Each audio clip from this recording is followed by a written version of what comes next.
Good morning po. Welcome to 5th Generation Hobby Shop and welcome to another video testing and unboxing. Shoutout po natin si Sir Norman ng Muntinlupa City.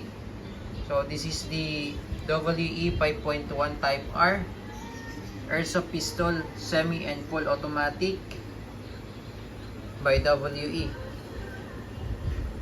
made in Taiwan.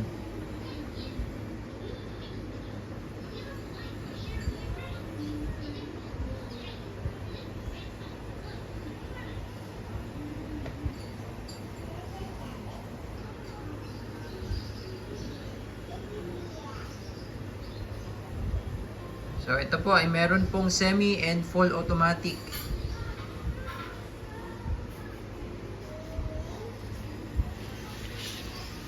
Ito po yung kanyang switch para sa full auto, semi and full auto. So kung gusto niyo sir full auto, baba mo lang switch. Gusto mo naman semi auto, angat mo lang yung switch. Adjustable trigger, windows and elevation with markings.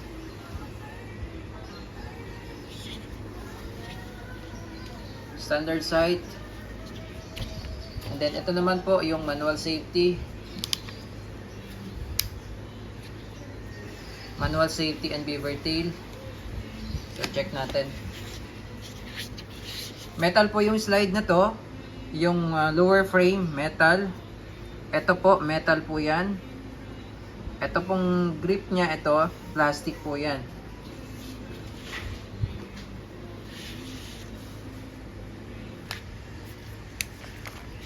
Ito po yung kanyang manual safety. So bago nyo sa sir ma-safe, kasan nyo po. Yan, safe. Safety off. Yan.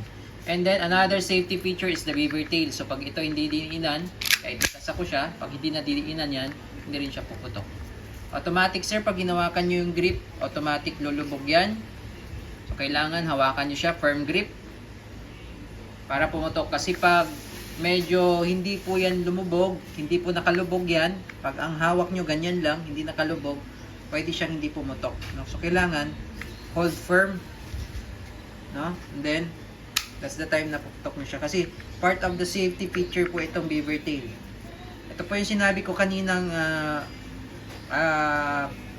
fire mode selector. Full auto, baba. Semi auto, angat.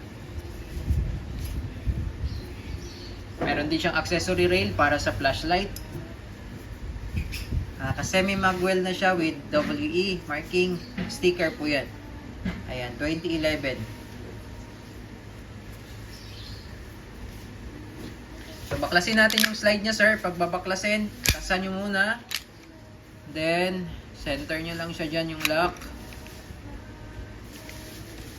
Press mo lang dito. Push mo lang para umangat yung lock. Ayan.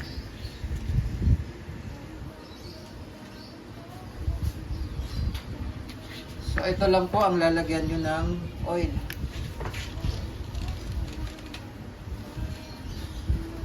So itong part na ito sir, ang lalagyan po ng oil kasi ito po yung may friction.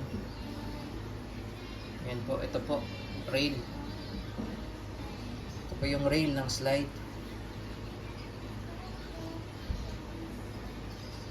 Check nyo yan sir, pagka tuyo na, check nyo ito. Pag tuyo na po, lagyan nyo ng oil. Kung wala naman kayong silicone oil, ito may libreng silicone oil to.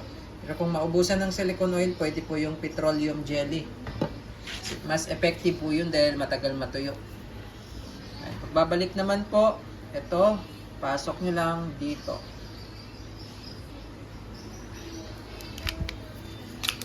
Sa sentro lang natin. Lagay natin yung lock. Then, yan. Smooth na siya ngayon.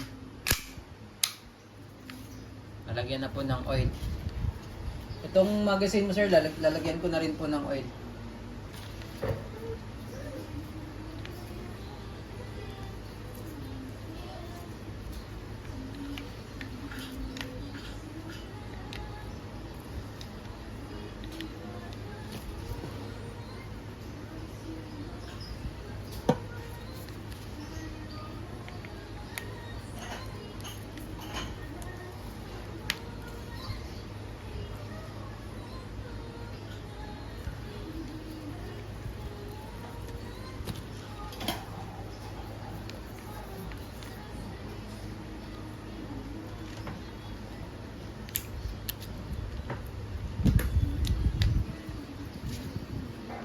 Pati rin po itong inlet valve.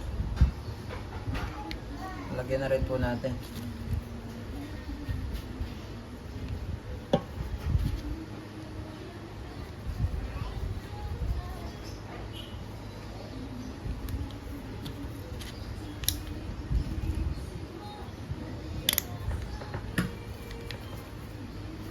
Okay.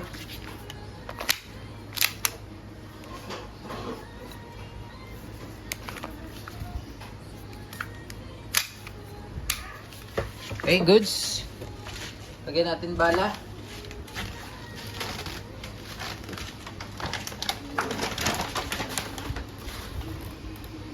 Testing natin yung semi and full auto, sir. 30 pa lang capacity ni sir, pero recommended ko lang 15.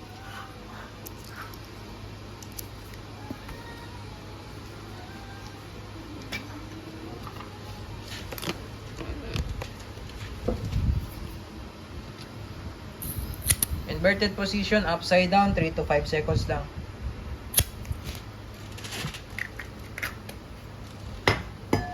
Okay, testing natin sa semi and full, sir.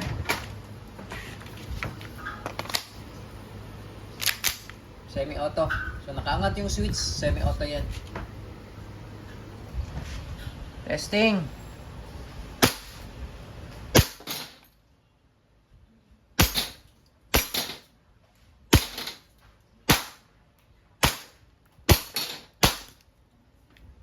Ayan, semi-auto. Ngayon, load tayo ulit, sir, para sa full auto naman. Nag-load ako, sir, ng 10 rounds. Okay, full auto tayo, sir. So, kanina, nakaangat yung switch. Ngayon, ibababa mo lang yung switch. Full auto. Firing. Ayan. Isang kalabit lang yun, labas lahat ng bala. All goods na, sir. 5.1 R. High kappa with full auto.